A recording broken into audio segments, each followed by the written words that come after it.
بسم الله الرحمن الرحيم.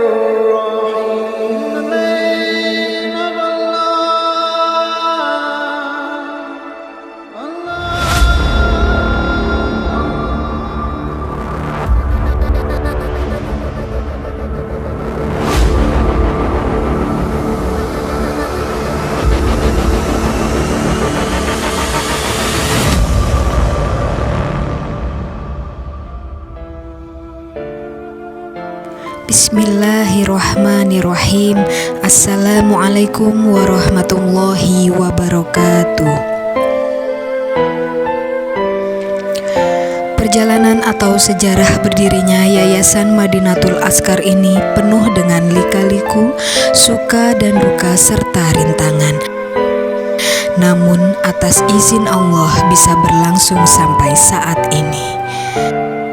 Sejarahnya adalah diawali dari ide dan niat baik dari beberapa orang di Gang Kepiting yang dulu lebih dikenal dengan nama Perumahan Bali Raya.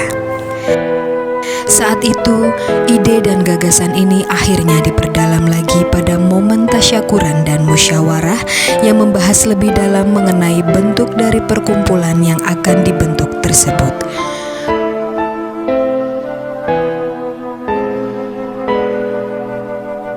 Qadarullah, dicetuskanlah gagasan untuk membentuk perkumpulan pengajian rutin yang diadakan pada setiap hari Kamis malam Jumat. Niat baik ini akhirnya Allah izinkan dengan diresmikannya kelompok pengajian ini, yaitu bertepatan dengan momen peringatan Maulid Nabi Muhammad SAW, yaitu pada tanggal 10 September 1992 atau 12 Rabiul Awal 1413 Hijriah. Sebagai pelaksana dan pengurus pada waktu itu, maka terpilihlah ketua pertama adalah Bapak Kaseni dengan pembina Bapak Syamsuri serta diberi nama kelompok pengajian Al-Khufats. Keberadaan kelompok pengajian Al-Khufats yang umumnya diikuti oleh jamaah laki-laki semakin berkembang pesat. Atas izin dari Allah, pengajian Al-Khufats merupakan satu-satunya perkumpulan tertua dan paling banyak anggotanya di kota Denpasar, khususnya Denpasar Selatan. Dengan didorong niatan menebar kebermanfaatan bagi umat, kemudian dirasa perlu untuk memperluas syiar dan kegiatan keislaman, sehingga 2 tahun kemudian, yaitu tepatnya pada tanggal 3 April 1994 atau 21 Syawal 1414 Hijriah, maka didirikanlah kelompok pengajian khusus jamaah ibu-ibu yang diberi nama Majelis Taklim Al-Madinah.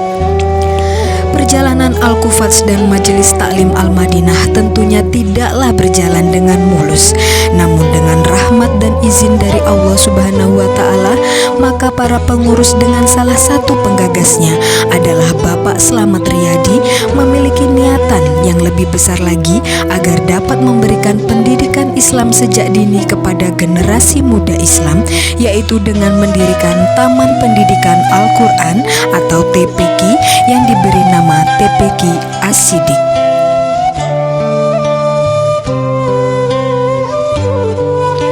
Alhamdulillah, eksistensi program TPQ As-Siddiq semakin berkembang. Sambutan dan respon dari masyarakat muslim sekitar sangat baik, sehingga dikala itu TPQ As-Siddiq dapat memiliki santri kurang lebih mencapai 300 orang anak-anak yang belajar mengaji Al-Quran. Namun lika-liku dan hambatan pastilah muncul. Salah satunya adalah adanya keterbatasan tempat yang tidak berbanding lurus dengan jumlah santri pada saat itu, sehingga proses belajar mengajar anak-anak sampai-sampai dibagi menjadi 3 tempat atau lokasi. Subhanallah. Kiprah dan kegiatan pengajian Al-Khufats, Majelis Taklim Al-Madinah serta TPQ As-Siddiq terus berjalan. Ide dan gagasan untuk kebaikan mulai bermunculan seperti dinukil dari makalah sebagian ulama salaf yang mengatakan, Di antara balasan kebaikan adalah kebaikan selanjutnya, dan di antara balasan kejelekan adalah kejelekan selanjutnya. Maka singkatnya, pada tahun 2005 atau 1426 Hijriah, secara resmi kelompok pengajian Al-Kufats berganti nama Rukun Kifayah dan Pengajian Al-Azkar atau disingkat RKP Al-Azkar, yang ruang lingkupnya tidak hanya dalam pengajian rutin, namun juga bergerak dalam rukun kifayah kematian, yaitu proses pengurusan jenazah dari awal sampai dengan pemakaman. Seiring berjalannya waktu, dari masa ke masa, dari tahun ke tahun, RKP Al-Azkar dan MT Al-Madinah mengalami pasang surut dan rintangan. Eksistensi atau keberadaannya masih terus berpindah dari rumah ke rumah para anggota. Kendala juga timbul saat ada anggota yang tidak memiliki tempat yang kurang memadai untuk menampung banyaknya orang. Maka dengan kendala tersebut, pengurus dan seluruh anggota kedua pengajian ini mengusahakan untuk bisa memiliki sebuah tempat agar dipakai sebagai sekretariat dan juga dapat difungsikan sebagai tempat ibadah atau kajian. Jalan menyewa tempat ala kadarnya adalah solusi terbaik saat itu. Pemilihan lokasi yang dapat menerima keramaian dan aktivitas dakwah juga tidaklah mudah. Cukup sering kami mendapatkan penolakan dan pemutusan masa sewa sepihak untuk tidak dapat diperpanjang. Sudah menjadi hal biasa saat itu. Sampai-sampai kami harus berpindah 5 kali untuk mendapatkan tempat yang dapat menerima kegiatan kami. Kendala-kendala tersebut serta ketidakmampuan finansial untuk membeli tanah kala itu berimbas pada keberadaan Taman Pendidikan Al-Quran TPQ As-Siddiq yang pada tahun 2010 atau 1431 Hijriah mengakibatkan para santri banyak yang berhenti dan pindah ke tempat lain. Yang pada akhirnya pada akhir tahun 2010 TPQ As-Siddiq resmi ditutup.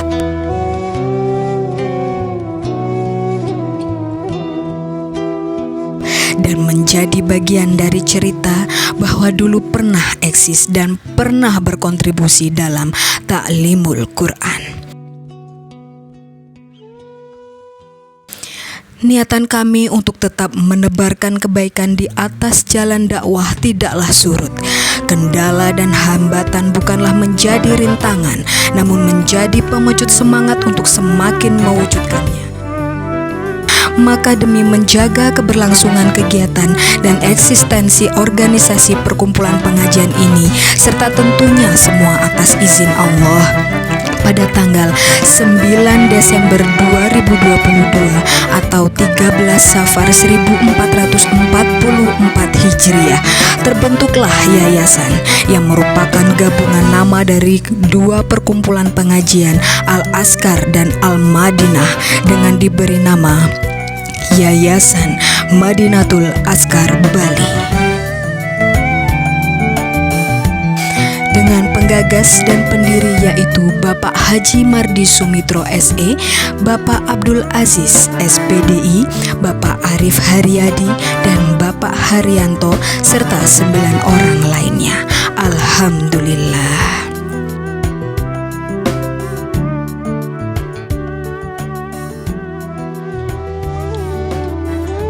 Bapak dan Ibu umat muslim semua,